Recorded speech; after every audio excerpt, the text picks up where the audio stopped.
جب فرعون ڈوب کر مرا تو سمندر نے اس کی لاش کو اللہ کے حکم سے باہر پھینک دیا، جبکہ باقی لشکر کا کوئی نام و نشان نہ ملا۔ یہ واقعہ آج سے 3500 سال پہلے پیش آیا تھا۔ مصریوں میں سے کسی نے ساحل پر پڑی اس کی لاش پہچان کر اہل دربار کو بتایا۔ فرعون کی لاش کو محل پہنچایا گیا۔ درباریوں نے مسالہ لگا کر اسے پورے شان اور احترام سے تابوت میں رکھ کر محفوظ کر لیا۔ حنوط کرنے کے عمل کے دوران ایک غلطی ہو گئی۔ فرعون جس سمندر میں ڈوب کر مرا تھا تو مرنے کے بعد کچھ عرصے تک پانی میں رہنے کی وجہ سے اس کے جسم پر سمندری نمکیات کی ایک تہ جمی رہ گئی تھی۔ مصریوں نے اس کی لاش میں نمکیات کی وہ تہ اسی طرح رہنے دی اور اسے اسی طرح حنوط کر دیا۔ وقت گزرتا گیا، زمین اور آسمان نے بہت سے انقلاب دیکھے جن کی گرد کے نیچے سب کچھ چھپ گیا، یہاں تک کہ فرعون کی حنوط شدہ لاش بھی زمین کی تہوں میں چھپ گئی۔ ان کے نام صرف کتابوں، ان کی تعمیرات اور لوگوں کے ذہنوں میں رہ گئے۔ اس واقعے کے 2000 سال بعد اس دنیا میں اللہ کے آخری نبی حضرت محمد مصطفیٰ صلی اللہ تعالی علیہ وآلہ وسلم تشریف لائے۔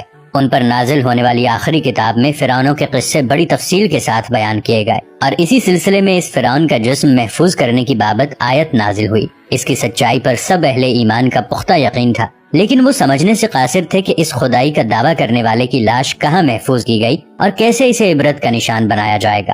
1871 میں مصر کے الغورنیہ سے تعلق رکھنے والے غریب اور معمولی چور احمد عبد الرسول کو فرعون کی حنوط شدہ لاشوں کی طرف جانے والے خفیہ راستے تک رسائی مل گئی۔ احمد عبد الرسول نوادرات چوری کر کے بیچا کرتا تھا۔ ایک دن وہ دریائے نیل کے کنارے کے قریب تبیسا کے مقام پر اسی سلسلے میں پھر رہا تھا جب اسے ایک خفیہ راستے کا پتہ چلا۔ وہاں وہ نوادرات کی چوری کے لیے کھدائی کر رہا تھا کہ اسی دوران اسے کچھ لوگوں نے پکڑ لیا اور پولیس کے حوالے کر دیا۔ وہ جس جگہ کو کھود رہا تھا وہاں سے ملنے والے راستے کی جب مسلسل کھدائی کی گئی تو یوں 1891 کو دوسری ممیوں کے ساتھ اسی غرق ہونے والے فرعون کی لاش بھی مل گئی۔ اس کے کفن پر سینے کے مقام پر اس کا نام لکھا ہوا تھا۔ ان ممیوں کو ماہرین قاہرہ لے گئے۔ جب ان ممیوں کا تفصیل سے جائزہ لیا گیا تو فرعون والی ممی پر جمی نمکیات کی تہ سے تصدیق ہو گئی کہ یہ وہی فرعون ہے جسے اللہ نے پانی میں غرق کر کے بدترین انجام سے ہمکنار کیا تھا۔ یہ بہت بڑا واقعہ تھا۔ اس کی تصدیق کے لیے دنیا کے ماہرین آثار قدیمہ اور تاریخ دان مصر کی طرف بڑھے۔ مختلف سائنسی تحقیق کرنے کے بعد دنیا بھر کے سائنسدانوں نے تصدیق کر دی کہ دوسری سب لاشوں کی نسبت سے صرف فرعون کی لاش پر ہی سمندری نمکیات کی تہ جمی ہوئی تھی۔ اس تصدیق کے بعد اسے فرعون کی لاش قرار دے کر عجائب گھر میں محفوظ کر دیا گیا۔ 1982 میں فرعون کی ممی خراب ہونے لگی تو اس وقت کی مصری حکومت نے فرانس کی حکومت کو درخواست کی کہ فرعون کی ممی کو خراب ہونے سے بچایا جائے۔ اس کے علاوہ جدید سائنسی ذرائع سے اس کی موت کی وجہ بھی معلوم کی جائے۔ چنانچہ مصری اور فرانسیسی حکومت نے مل کر فرانس لے جانے کا انتظام کیا۔ جب فرعون کی لاش کو فرانس پہنچایا گیا تو ایئرپورٹ پر اس دور کے فرانسیسی صدر بذات خود حکومت کے اعلیٰ عہدیداران، تمام وزراء اور فوج کے افسران کے ساتھ استقبال کے لیے موجود تھے۔ فرعون کی لاش کا استقبال کسی عظیم زندہ بادشاہ کی طرح کیا گیا۔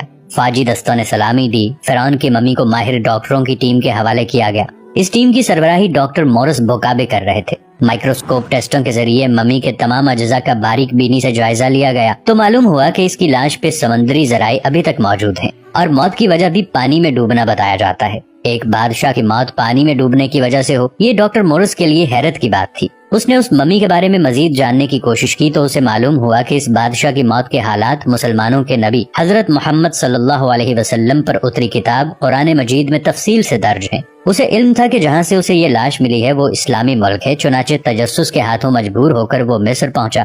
وہ ایک سائنسدان تھا۔ اس نے اس معاملے میں مصر کے ایک سائنسدان سے ملاقات کی اور اس نے قرآن پاک کھول کر اسے سورہ یونس کی آیت 90 تا 92 کا ترجمہ لفظ بلفظ سنایا۔ فرعون کا خدائی دعویٰ کرنا، اس کا پانی میں ڈوب کر مرنا اور پھر پانی سے نکال کر اس کی لاش کا حنوط ہو جانا اور پھر دوبارہ لاش کا ملنا اور پھر اس کی لاش کو جدید سائنسی دور میں دوبارہ محفوظ کیا جانا، سب کا اشارہ ایک جانب تھا اور بہت واضح اشارہ تھا۔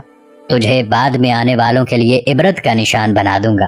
فرعون کی لاش ایسے محفوظ کر کے دنیا کے سامنے لا کر رکھ دی گئی ہے کہ انٹرنیٹ کی ایک کلک پر، رسائل و جرائد پر، ٹی وی چینلز پر اور عجائب گھر میں اربوں انسانوں کی آنکھوں کے سامنے کری اور قابل طرف حالت میں موجود ہے۔ سوچنے کے لیے کہ عبادت کے لائق اور ہمیشہ رہنے والا وہی ہے، سب کا خالق اور رازق وہی اللہ ہے۔ ڈاکٹر مورس نے آیات کا ترجمہ سنا تو اسی وقت پکار اٹھا کہ یہ دین سچا ہے۔ اس کے بعد کلمہ شہادت پڑھا اور مسلمان ہو گیا۔